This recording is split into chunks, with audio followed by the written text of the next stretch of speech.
everyone, and welcome to the Categorically Romance Podcast. My name is Bree, and I am joined today by one of my favorite people. We literally chat all the time, and this is kind of weird. I'm turning the tables on her, but my friend Rachel is here, film critic Rachel Wagner. Welcome, finally, to the Categorically Romance Podcast. Tell our listeners all about you, Rachel. I am so excited. I love this podcast, and I love any chance I get to talk with you. We took a little hiatus from the show that we were doing on Hallmarkies Podcast, so we haven't been chatting as much as normal, and miss it. I miss my Me too. But yeah, this is great. I love romantic fiction. I started when I was in just starting college. I first read Sense and Sensibility, and that was kind of my jumping off point. And then I read the rest of Jane Austen, and I absolutely loved. I still to this day love her books, and it wasn't until I was a little bit older that I got very, very interested in reading. Until I was in college, sort of my 20s is where I really started. In high school, I read a lot of John Grisham, which is really random. A lot of legal thrillers. But as far as romance, Jane Austen was really my gateway. So was it for a class, or did you have a friend that was like, hey, have you read this? Like, how did that happen?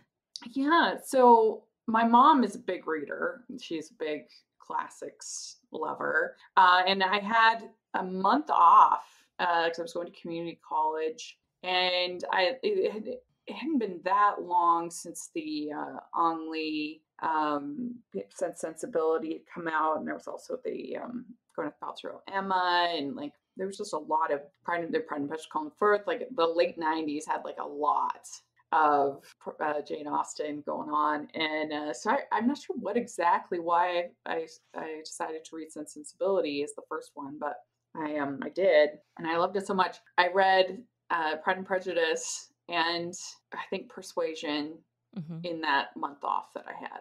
I devoured it, and for years I would read all 6 of her main books every year. It was a tradition I had. And a lot of times listening, and I think that's part of the reason why I was a little bit late to reading, was because I have some dyslexia. And so I didn't pick up on reading super easily when I was little. And my mom would read aloud to us a lot. She would read Lord of the Rings to us. She would read Little Women. And that was Little Women was the first like big book I ever read that I was like proud of. But Roald Dahl, I loved Roald Dahl. I loved The Babysitter's Club when I was in middle school. I am literally reading my second ever Babysitter's Club book right now, and I'm loving it. I'm reading one of the mysteries.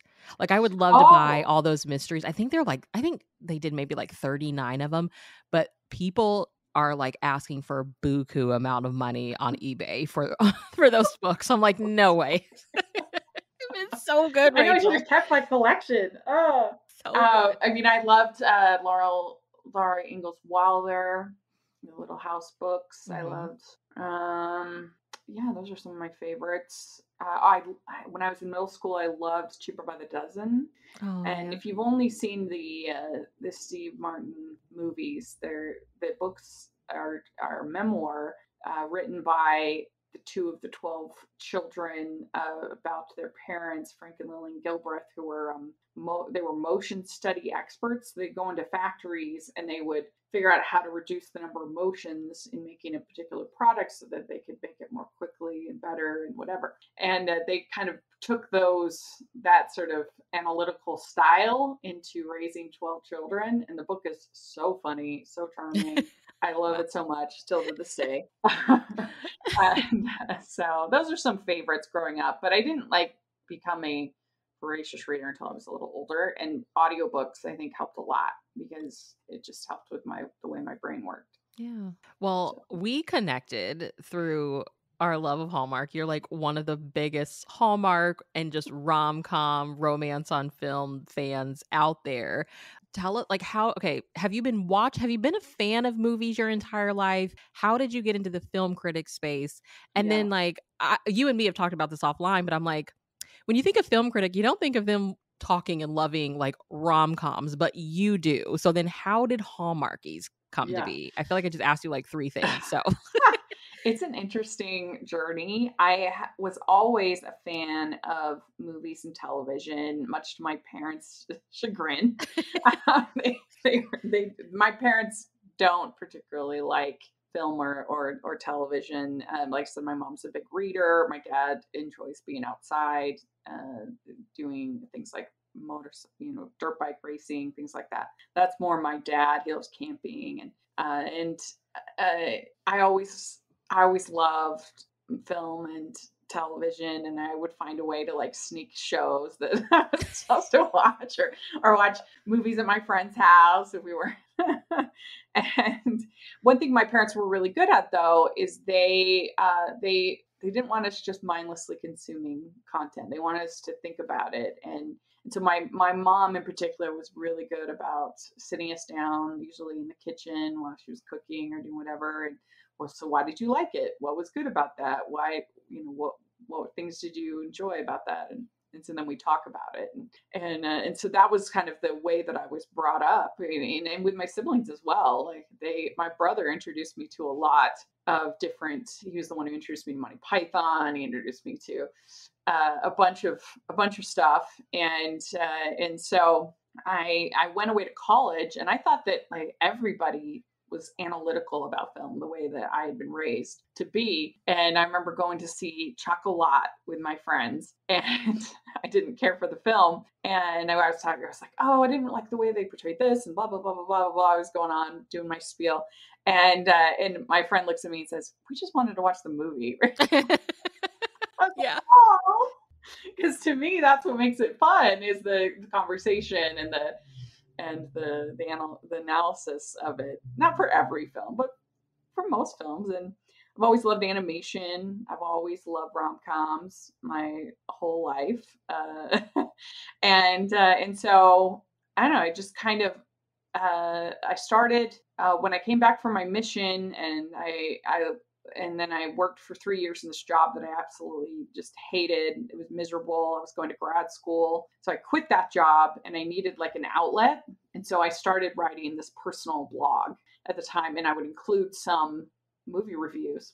And then this is probably way longer of a story than you want, but no, this is perfect. And I'm like, oh, the days of blogs. I love it.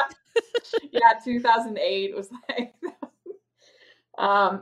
and so then in 2014, I tore my MCL in my knee and I couldn't move. And I was like, what am I going to do? I am like stuck in this room, And so I decided I was going to review the Disney canon, and which is something I'd always wanted to do at the time. It was 54 films. And so I started my movie blog, which was 54 Disney reviews, because that was all I was planning on doing.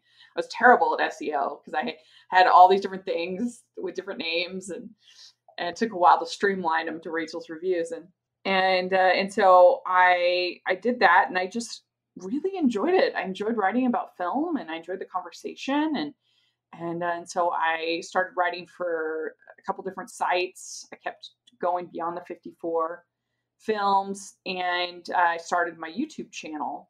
And the first podcast I ever did was getting ready for The Force Awakens. My friend Abby and Jeremy and I, we talked about the different Star Wars movies leading up to Force Awakens, and I really enjoyed that.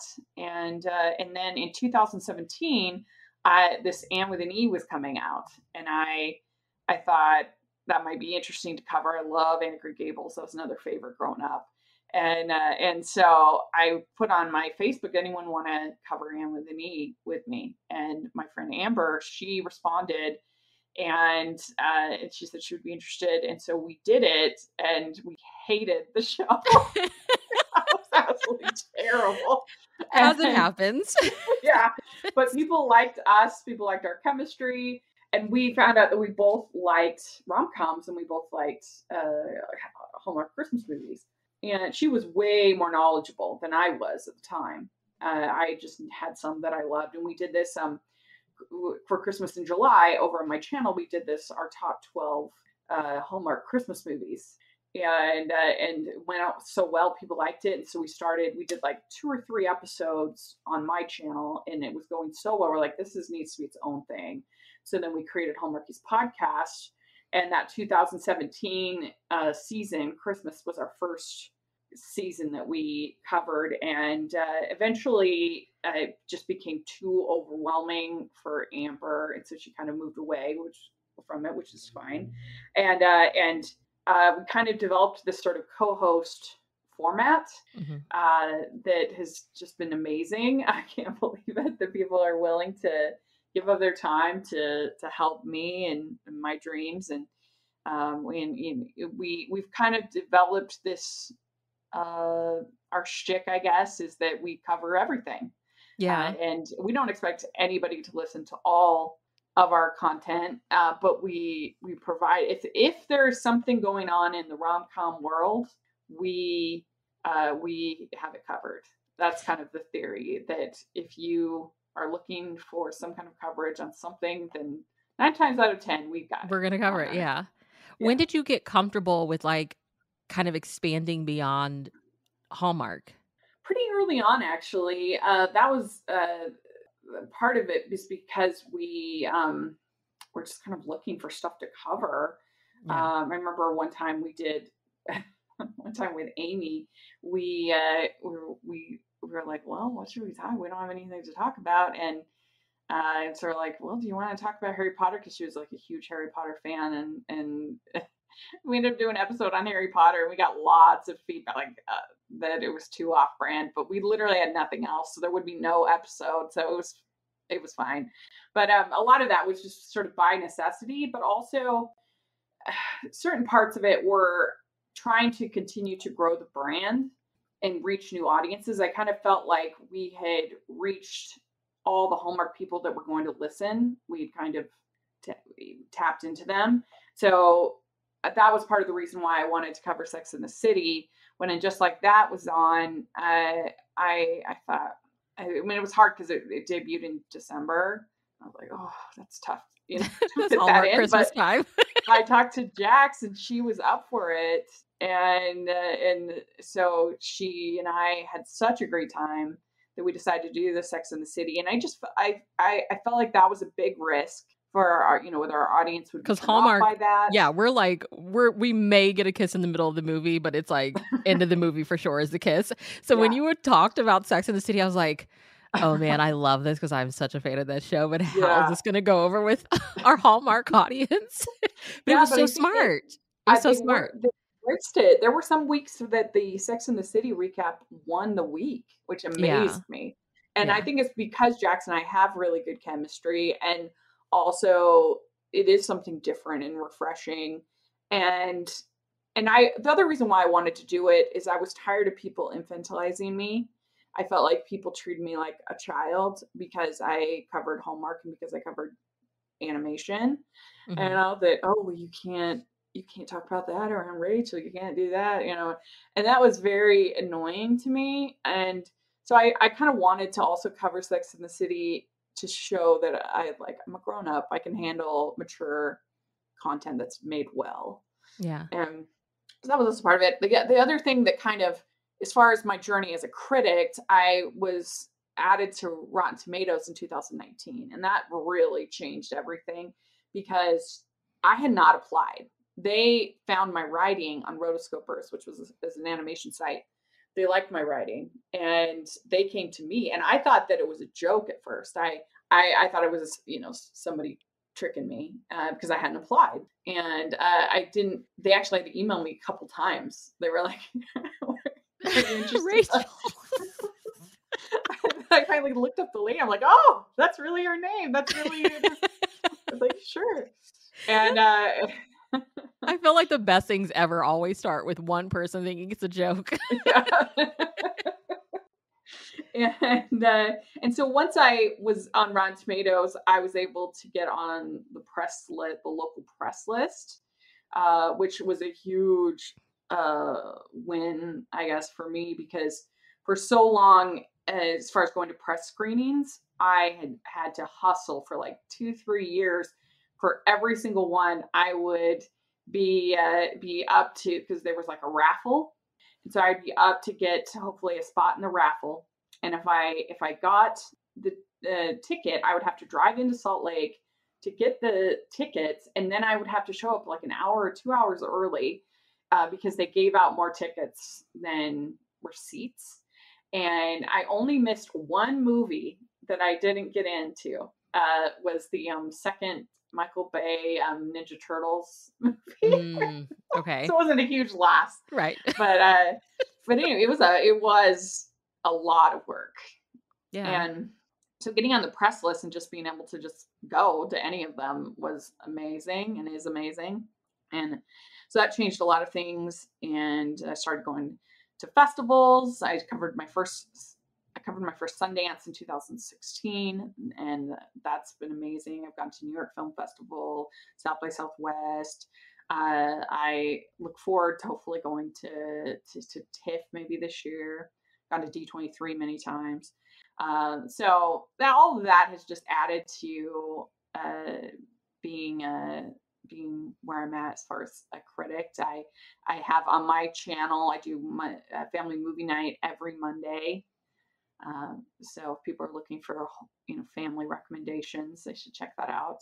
And I love it. I have so much fun. I love Hallmarkies Podcast. I'm so proud of it. I never thought I would interview over 400 people. Unbelievable. Yeah. That's amazing. And I just love it. It's so great. With Hallmark, and when you started Hallmarkies, there was maybe one other podcast? Mm-hmm. Yeah, there were a couple. The biggest one was All the Feels, which is on hiatus right now, but they'll be back for the Christmas, I guess. But that was the only other one of any that I knew of, at least. Oh my goodness! So yeah, I sometimes I think, was it the right move to name it Hallmarkies Podcast, because we do cover more than just Hallmark. Mm-hmm. But that's what we did. So I think it's interesting because ever since I discovered Hallmarkies first, and then I think obviously Apple recommended All the Feels to me, and those two became like my go-to for Hallmark content. And like you said, All the Feels, they take hiatus after the holidays. But you and I were talking, and I was like, I'm seeing all these Hallmark podcasts pop up, like especially during Christmas. I feel like a lot of people will start a podcast just to cover Hallmark's Christmas movies. Yeah. And I think it's interesting. Like, what do you think? Because I don't know. I feel like Hallmark still has a stigma in, I guess, like media, the romance world, but clearly there is interest there. Yeah. I don't know. So what do you think as far as like coverage and all of that? Like you see podcasts like pop up and they'll do a couple of episodes and then they kind of go away. And it's like, guys, this takes a lot of work, but I think it's that excitement of like, I want to talk about this too. Yeah. A lot of people don't realize how much work it is. I think they said the average podcast doesn't go more than 6 episodes. Yeah. That's what I've heard here. Yeah. And it's a ton of work. I don't know how anybody does it that has like a family like you.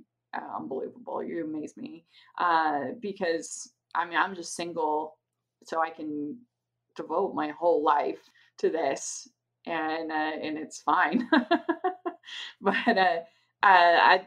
people definitely don't realize how hard it is, how demanding it is. And a lot of it is stuff that people don't see. People think, oh, you're just sitting there talking, like not that hard.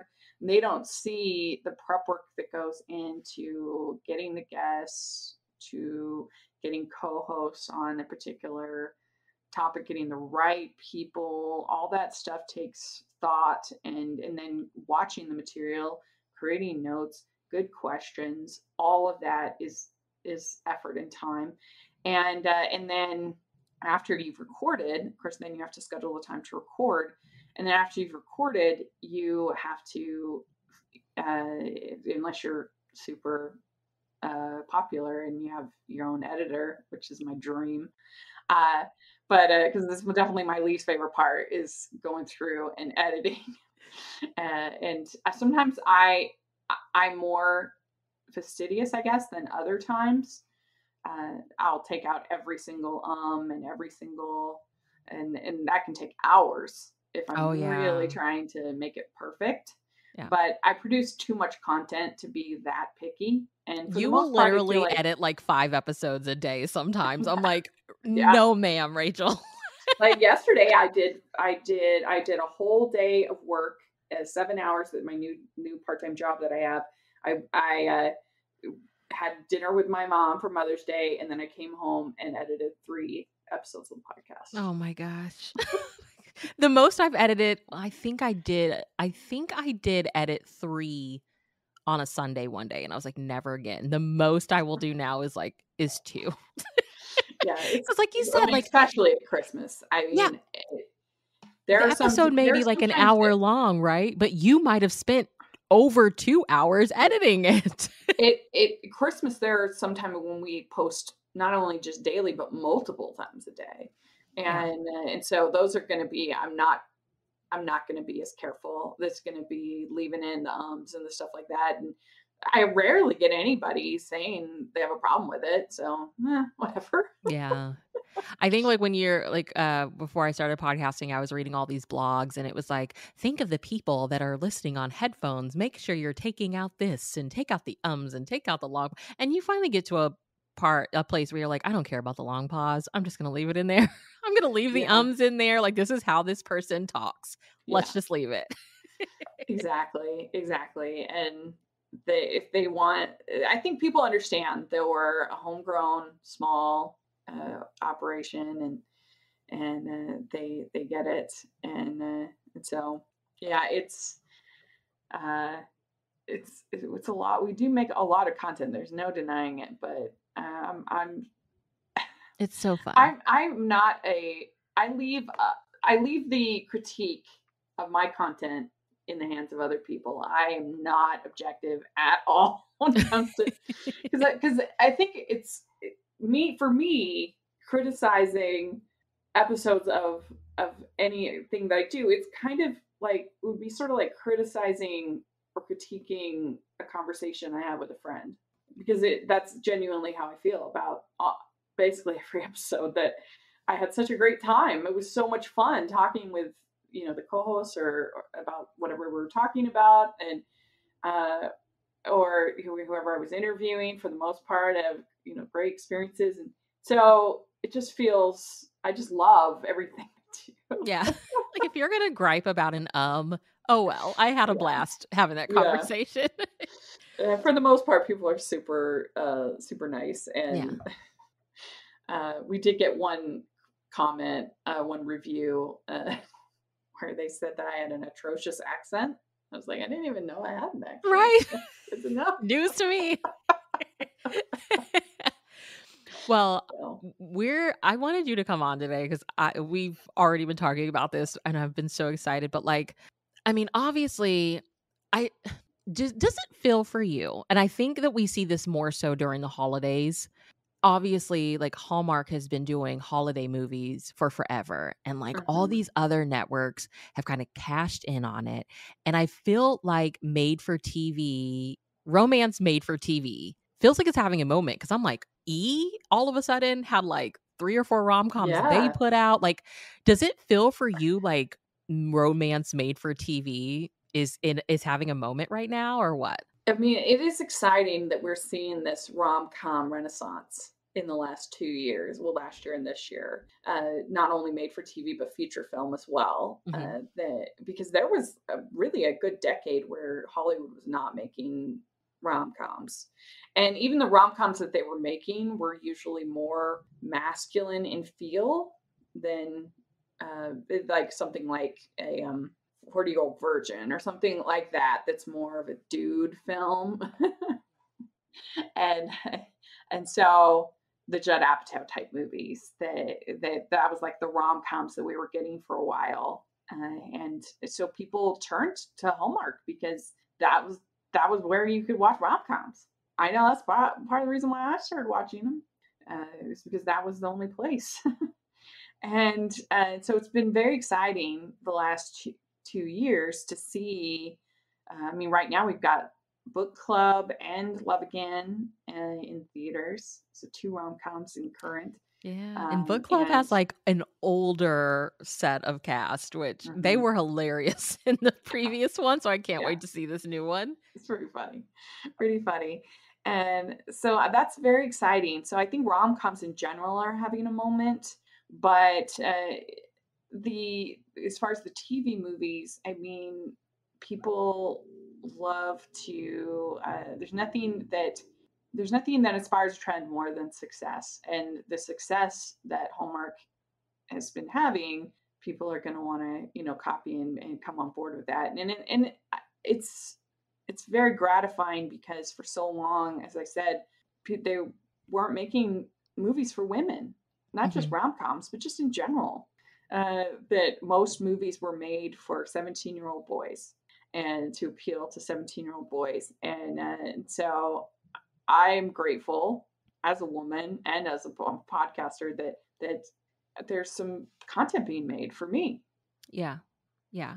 Well, we've had some duds, I'd say, recently. How do we I was thinking, we all just putting it out there. So one of our most recent movies that I actually watched, I tend to forget to set things to record. But we watched Spring Breakthrough. That was the latest Hallmark Mahogany movie. And I was thinking, and it wasn't just necessarily at this movie, but I'm like, Hallmark really is going to have to get to a point where maybe they have some younger, right? Like I feel like they're going to have to start making movies for a specific age demographic. Like they're going to have maybe some younger actresses, like those early 20s, early 30s, like I don't know. Like I just feel like their demographic, we got to bring in a new audience, right? Like to keep it going. Do you ever feel like that or no? Yeah, I mean, that's kind of the same thing I was talking about with the Sex and the City and trying to expand the audience that was listening to Hallmarkies Podcast. And some people that might never have thought to listen to Hallmarkies Podcast, hopefully they see, oh, they're covering that. That's interesting. And so that's, what you have to be careful because you don't want to go so off brand that it's like not a part of that feels completely inauthentic to your brand. But you do have to try to reach new audiences, especially on cable, because so many people don't have cable. Yeah. So you have to try to reach new people, and so that's something that they're trying to do and tell more stories. But yeah, I feel like they started really great with the Mahogany movies, and then the last 2, maybe 3. I mean, Holiday Stocking was pretty good, but I've seen not only a dip in the overall entertainment of the films, but I've seen a dip in the quality of filmmaking. Particularly Spring Breakthrough, I thought was really not well made. The sound mix, the directing, the acting, it was weak, and it felt like something that you see on like OWN channel or BET or something like that, which tend to have not the production values of Hallmark. So that was disappointing. But also just the story, the characters were very unlikable. I thought it was so strange that she wore her veil through the entire wedding ceremony down. You guys didn't mention that in. So, I thought that was so odd. She's supposed to be this like modern college student, sort of progressive, painted through the thing, and then for her to wear the veil down like that, I have never seen that in a TV movie ever. And I thought that was very strange. But like you want to see her. This is the wedding. You want to see her face. Yeah, and you have this gorgeous actress, and we're so weird. Yeah. Well, anyway, really, that movie is what inspired this conversation. I was like, I texted you. I think it was like, I don't know, 8 a.m. my time, and I'm like, how do we make this work? So one of my big issues with Spring Breakthrough is the same issue that I've had with a couple of other Hallmark movies. So like just talking about them doing things different. I feel like they're trying to like step their toes into this lane of like giving us movies that feel more like women's fiction-ish. But we come to Hallmark for the romance, right? So like with Spring Yeah. Breakthrough, I feel like it was this journey for Monica, the mother, and she finds out she loses her job, and she finds out her college senior daughter has been proposed to, and she's totally against it. And it feels so much like her journey, but we also get a wedding at the end, and we also see Monica get a happy ever after at the end. But the happy ever after just didn't really feel that No. believable because it didn't feel like a romance movie. There was so much else going on. So that's really, I feel like, what sparked this conversation. I'm like, Rachel, what do we do? How do we get this right? Yeah, because if you're gonna have such unlikable characters being kind of mean, you have to have it be really funny in Mhm. order for it to work. And and then all the other stuff kind of has to be, the chemistry has to be great, the production. Because if you think about like Two Tickets to Paradise recently came out, and they're pretty unlikable in there, but the movie was funny enough, and they had chemistry enough, and it was beautiful enough, well made enough that it worked enough You could for forget me. It it. wasn't like great, but it was Yeah. fine. But that's the thing, is that I really think for that movie, Spring Breakthrough, to work, it needed to be really funny, It needed to be and fun. it wasn't Otherwise, it's funny at just all. mean. Yeah, It's just otherwise it's just mean. mean. Yeah, yeah. And people are comparing it to Monster-in-Law, and I'm like, I mean, I don't think that movie's that great, to be honest. But I mean, you have an two-time Academy Award-winning actress there, like playing the monster-in-law. So Yeah. something different than what we had in Spring Breakthrough. Well, you sent over some tropes. So Yes. your first one's enemies to lovers. Like, how do we do enemies to lovers, especially like if you're doing it on TV, like if it's Hallmark Channel or Up TV and it's like Mm-hmm. 84 minutes or something. What do you think? How do you make it work on film? Mm-hmm. This is the one I probably thought the most about for some reason, and I think maybe it's because I love Pride and Prejudice so much, and you think about why most of these enemies to lovers are kind of based on Pride and Prejudice, and why does Pride and Prejudice work with this enemies to lovers story, whereas so often it doesn't work? And the key, I think, is, and I've said this many times on the podcast, is that if you look at Pride and Prejudice, everybody around Lizzie and Darcy loves them, loves them. They're beloved characters. They just don't like each other. And so we know that if the two of them could figure out their business, that they would be great. But because they are so beloved by everybody around them.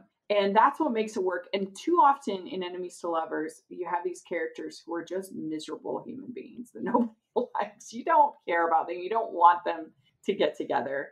You're not rooting for them. It doesn't feel authentic when they do get together, and so then it's frustrating. And you think the same thing about, like, say You've Got Mail, or those perfumery stories, that everybody pretty much around both Kathleen and Joe love them and support them, and that you know that they're kind people and funny people and everything. And it's just the two of them that don't get along, but they also love each other through their writing. And that's a very romantic thing, is that, oh, we've fallen in love with each other through our words. But yeah, I think that's the key, is making the two characters likable outside of their dislike for each other. Oh, that's a good one because I'm like Spring Breakthrough, going back to it, it felt like enemy to lover. Like I don't think the love interest Yeah. knew that he was in an enemy situation, which I can't stand that. I see that a lot in romance novels when Yeah. like one person clearly doesn't know what the trope Mm-hmm. is and the other person does.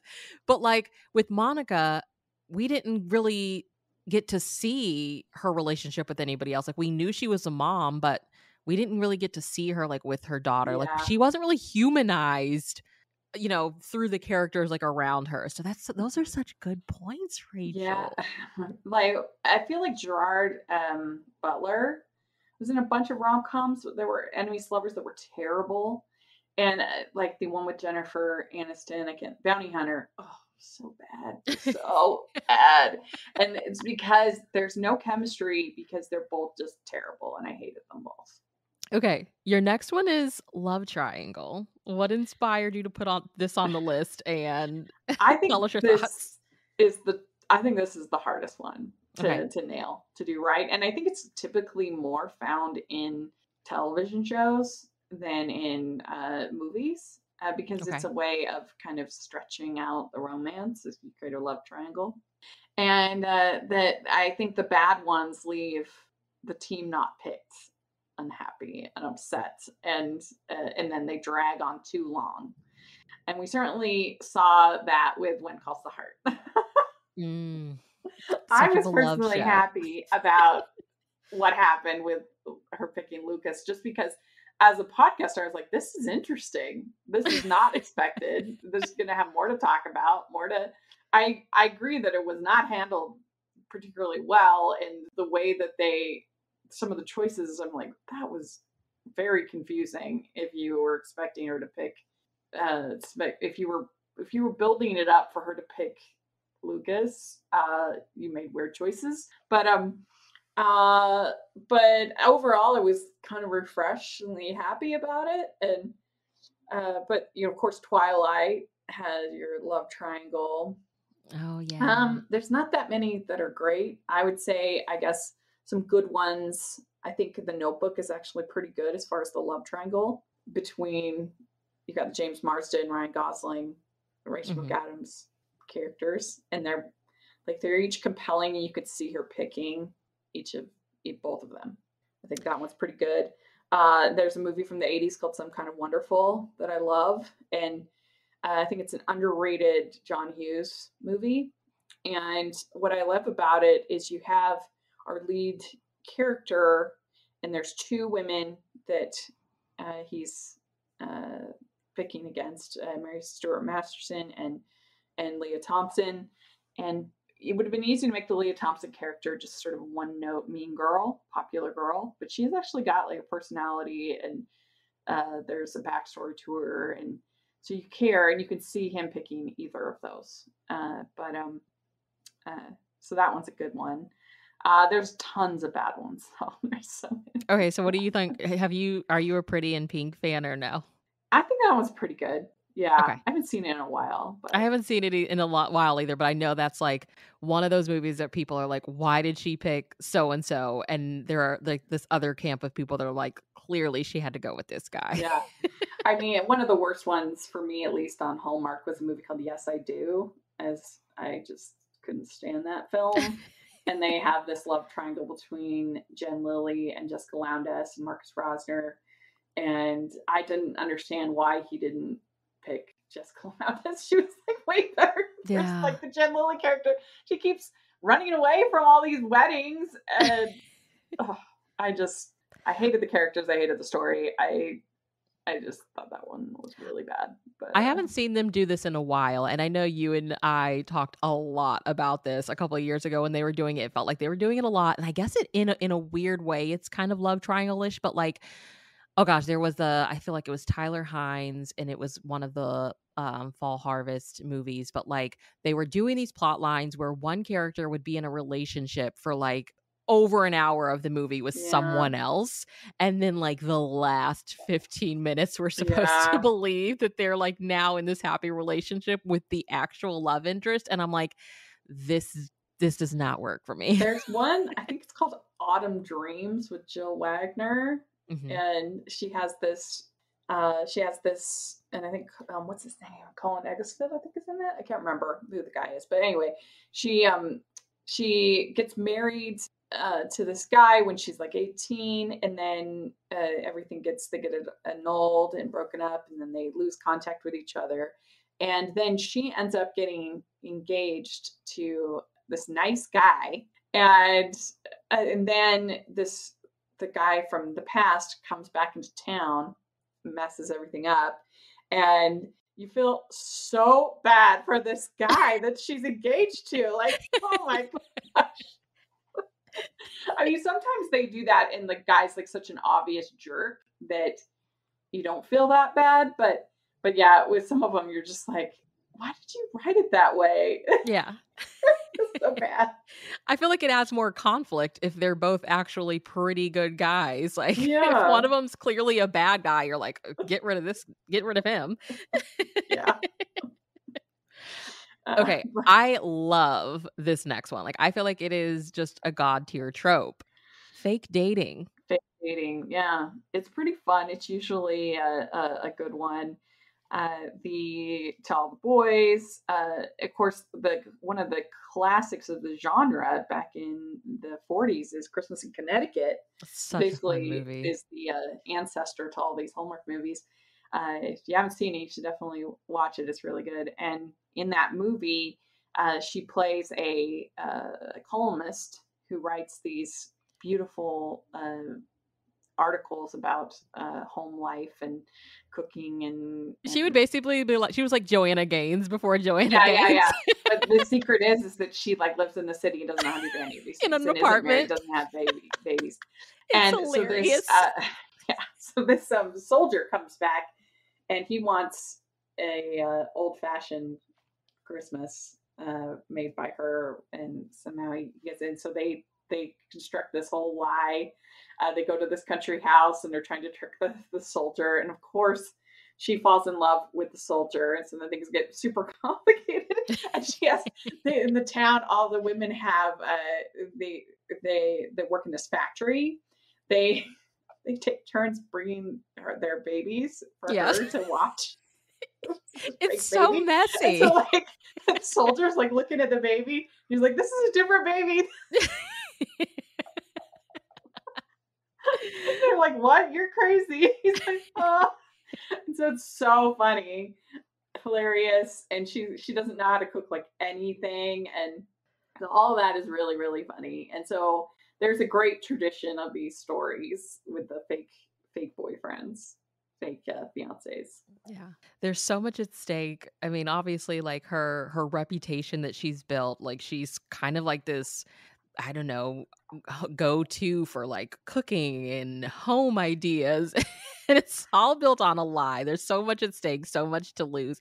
And then once the plot gets rolling, there's just shenanigan after shenanigan. And for it to be an old black and white movie, it's so good. It's like, don't sleep on these old movies because they really do have some gems. Yeah, it's so good.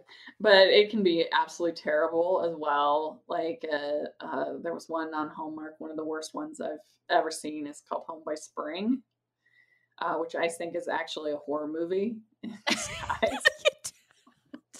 Are you serious? I say it's like Hallmark's version of Get Out.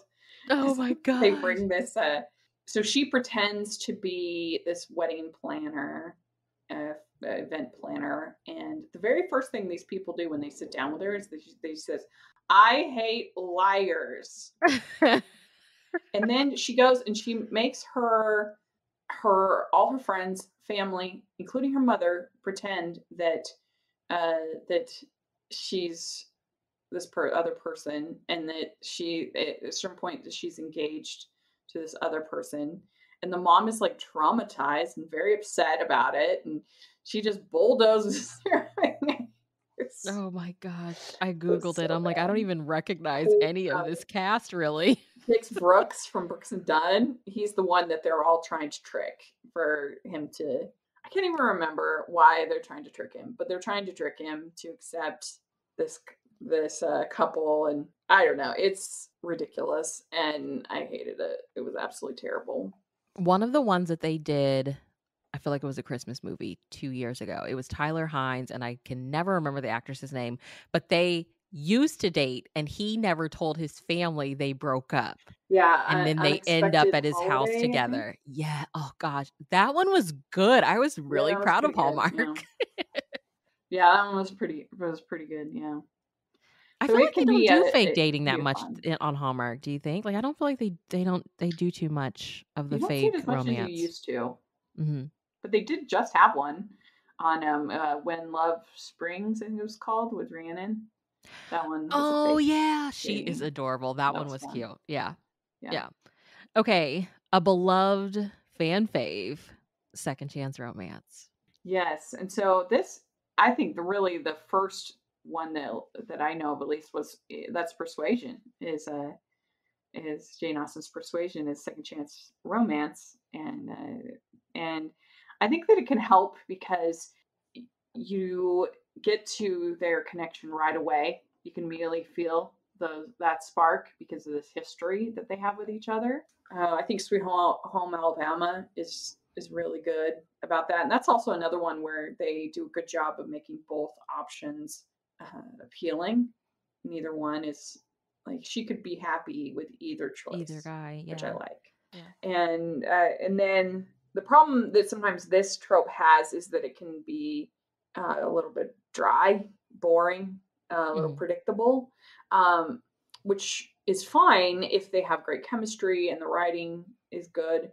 But I think this is the one that can be the most like snooze.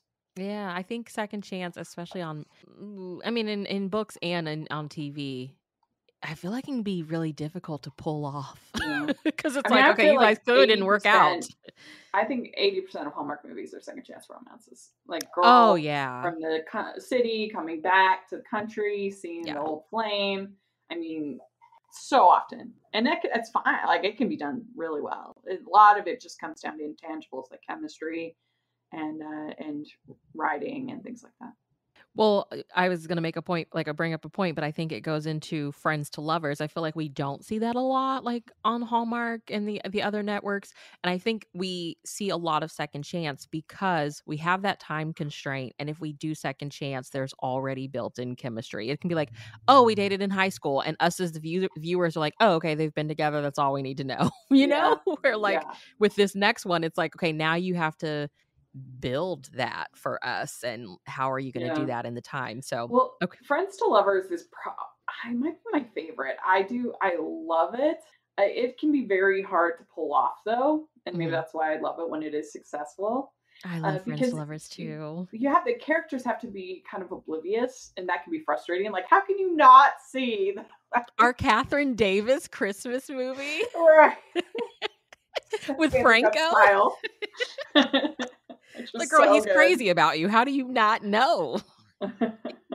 I loved that movie when it came out, but I think it's only grown in my estimation the more I've thought about it. It was so good. So good. But yeah, I Always Be My Maybe, When Harry Met Sally, Single All the Way. Those are all Friends to Lovers that I thought were great. But you have to be, because you don't want your characters to be cold or just stupid. Yeah. Well, I don't think these are necessarily tropes. Franco. Oh, I know, Franco. Put him in everything. These aren't necessarily tropes, but like we do see a lot of. I feel like in the Nora Ephron age, it was all like big city stuff, but we are like in a small town era. Do you feel like?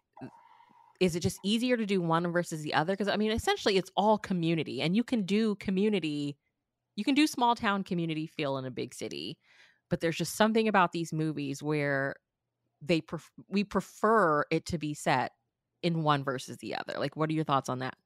Yeah, I mean, I think there is something to the Hallmark small town kind of the like myth of the Hallmark small town. Like, I grew up in a small town. That's not the way small towns are. Yeah. I did too. My hometown's a small town. I'm like, I don't know everybody's business, actually. No. And there aren't like a million festivals and stuff like that. But yeah, I mean, sometimes I feel like it doesn't really matter. It all comes down to the writing, as we know. Like, one of my favorites, Christmas on Fifth Avenue, is a city movie. That was absolutely excellent. And that one, I mean, they spent almost the whole movie just in this apartment. In an apartment. So it really does all come down to the writing and the chemistry. Which we have to shout out, listeners, if you haven't seen the movie, you have to watch it. It has the stunning Catherine Davis, but it is also an adaptation of Sarah Morgan's Miracle on Fifth Avenue. So yay for romance. Yeah, so good. So good. So, okay, I'm going to like just throw random questions at you to like wrap it up. Like, let's go back to the beginning. The first rom-com that imprinted on you, what was it? Do you remember? Well, do you count like The Little Mermaid and Beauty and the Beast? Does that count? That's fine. And Rachel has been tweeting a lot about The Little Mermaid that is upcoming. I cannot wait. I finally see it tomorrow, so by the time this airs, I will have seen it. You will have seen it, okay. And the movie will probably be fine. It's the way that Disney markets them, being like, we're updating, modernizing the original, and we're going to make her an empowered woman. And I'm like, oh my gosh. Yeah. So annoying. It'll be interesting. But hopefully it'll be good. I'm always rooting for every movie. I never go in thinking this is going to be terrible. The marketing has not been strong for it. And I don't like these.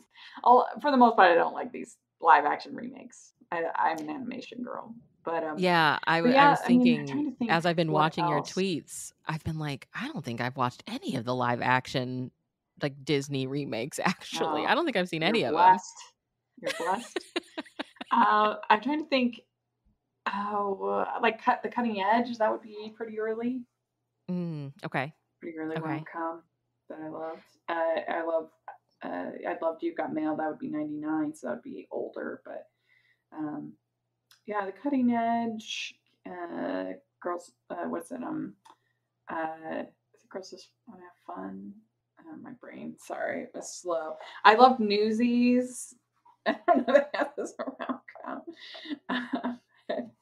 I think, young Christian Bale looking pretty swoon-worthy, singing. I'm a huge musical person, so. Have any of the Netflix rom-coms been a hit for you? Yeah, I mean, To All the Boys, I liked all three of those. I thought those were gorgeous. They were beautiful to just look at. Yeah, really well done. I love Single All the Way, which was a Netflix gay rom-com that was, I thought, so good. Always Be My Maybe. That's also Netflix. I liked Set It Up, I think. I loved that. Yeah, that was such a good one. Yeah.